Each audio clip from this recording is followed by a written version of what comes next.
Hello again, welcome back everyone. LiquorHound here with you, and thank you for joining me once again for another spirit review video. Today we're going to be taking a look at the brand new Wild Turkey 8-Year 101. This is 2025, and here in Texas we are just now seeing the second edition basically of the Wild Turkey 101 8-Year that came out last year, back again I should say, with the 70th anniversary edition. So today we're going to be trying these side by side. Both of these are fresh cracks, so we're going to see exactly what they taste like straight out the gate. And then I do have one of the 70th anniversaries from, I don't know, last year that's been open all this time. And so we'll see what it feels like when it's had time to breathe like that. I have not been gassing it because I wanted to see where it's going to go.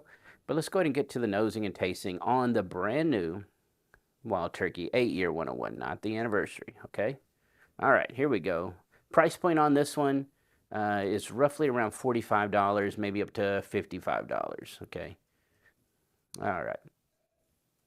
Of course, they always say minimum 8-year age stated, but I believe this one is all 8-year, and I want to say the 70th had some 9-year-old in it, okay? All right, on the nose. Caramel, mostly caramel, just a touch of brown sugar. Lots of kind of like the thing that I'm noticing right away is a lot of the peanut, and I'm trying to decide if it's like really the peanut itself or if it's the peanut shells. I'm gonna go and call it, this one is peanuts. Real subtle mint on the nose. But it's almost like those peanuts are a little candied, so it's almost like Boston baked beans here. Definitely picking up some nice vinegar heading into polish tone.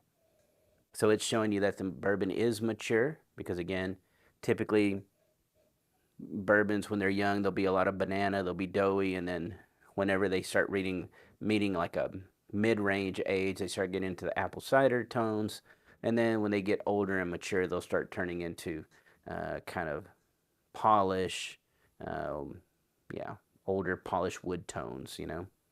Okay. But as far as the fruits are concerned, I would call this one like baked red apples.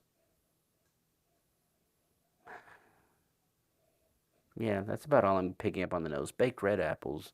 Maybe a little bit of plum in there with that, but little citrus zest, orange oil. And that's about it for fruit. Let's go ahead and compare that to the 70th. We're going to go straight back to back on the noses. Again, both these were open today.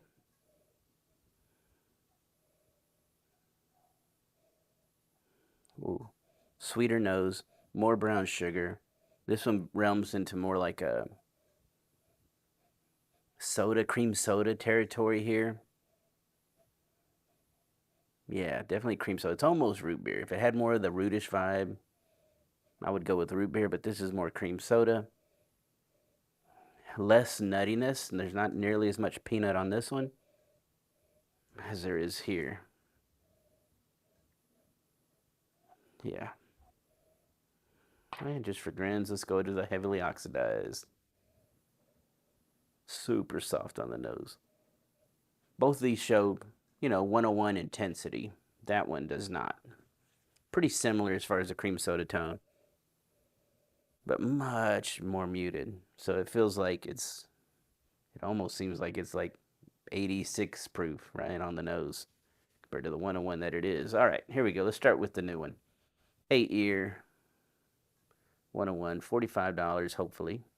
Upwards of maybe 65, I guess. Okay. Boston baked beans all day. Drinks well. Drinks nice. Good value for that money. Medium viscosity, straight up. Not too high, not too low. Yeah, and just like it knows. It's a fairly mature bourbon. It's not super old where you're getting a lot of resinous oak or anything like that. But it definitely is past all the doughy, young baby fat stages. Here we are. Richer brown sugar. There's orange zest has now turned into orange oils on it. Nice little newer leather tone. Little whisper of that mint, little whisper of chocolate in here. The chocolate doesn't seem too dark. It actually feels like more like a little bit of a milk chocolate actually on this one.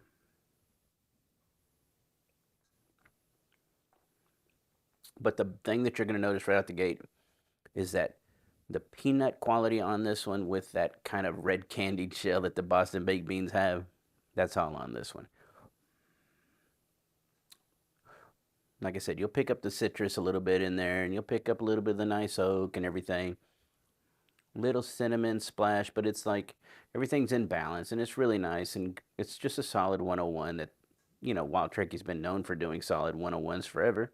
So this fits right in pace with everybody else.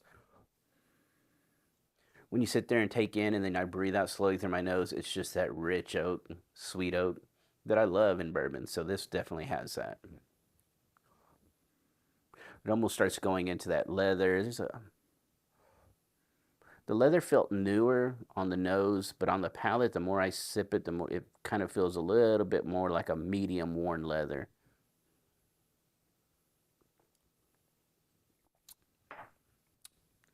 All right, 70th anniversary, freshly open. Yeah, definitely more of that sweeter, creamy vanilla, which I was calling, I think, like a cream soda aspect. Still has that vinegar tone, the same exact over there. But let's taste it.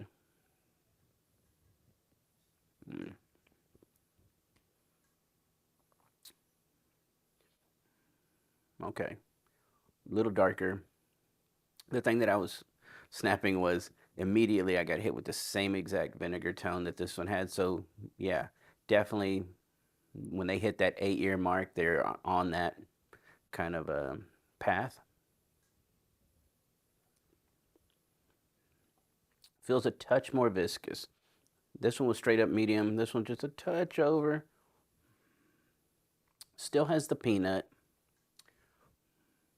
But the sweetness here feels more on the brown sugar side of things. So it's not so much of that hard red candied shell that this one was giving you. This one's more of just old bourbon where it's like that brown sugar, and then you get a little bit of the nuttiness of peanut in with that brown sugar.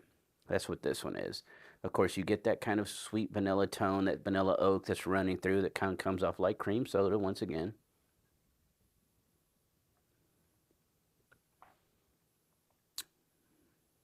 Definitely lots of more orange oil on this one, darker oak on this one. The leather feels a little more worn even than this one. So medium leather, almost to an old leather here. Yeah, oak is definitely heavier on the 70th anniversary. It's definitely running a lot longer on the oak. This one doesn't feel like milk chocolate. It feels more like the shaved dark chocolate on this one. But not a ton of it. It's just a little bit on the back end. Yeah. Great. Again, both these were great values. To be honest, I like this one where it feels a little more on the cream soda vanilla with the heavy, dense oak aspect with a little bit of the nuttiness. It's fine. But this one I like because it's got the Boston baked beans, so I like that aspect of it. I just wish this one had a little more depth on the oak, but that's being really picky for this price point. All right, now here we go. One that's been breathing for a year, pretty much almost a year, I believe. Yeah, seems very similar on the nose, just the impact overall is dropped significantly. Let's taste it.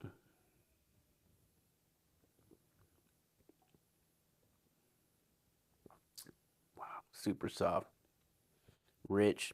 Everything that this one has, it just kind of makes that 101 feel just, now we're down to like a 90 proof. It feels like it's drinks like 90. But the peanut's still there, the orange oil, and everything's still very, very similar. Kind of like, they all kind of have a baked red apple. That's the main fruit component. Maybe a little bit of plum in there. That orange oil, orange zest in there. They all have that. They're all the exact same there. It's just this has a little more weight of the oak, and the chocolate, the dark chocolate, is heavier. To be honest, I like this one once it breathes a little better. Just when you just drop that spice edge off, just makes it a total drinker 100%. Yeah, but I'm going to take a quick rinse and I'm going to go right back to this one.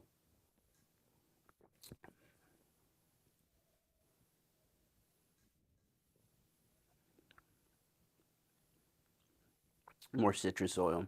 Definitely more orange oil on that one. The peanut, the mint. That mint thing, that was something that wasn't in the 70th.